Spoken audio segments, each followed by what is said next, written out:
నాభికమలంలోంచి పుట్టారు కాబట్టి లక్ష్మీదేవి తల్లి. ఆవిడక్కడ పెద్ద ఆసనం మీద కూర్చునుంటే ఆ పుర్రె పట్టుకుని పేరు చదువుతాట.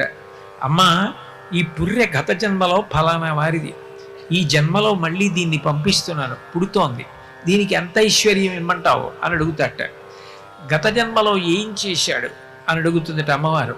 కబుర్లు చెప్పిన వాడికి కాదు అమ్మవారు ఇచ్చేది, ఇలా పెట్టినవాడు ఎవరున్నాడో వాణ్ణి చూస్తుందట అమ్మవారు.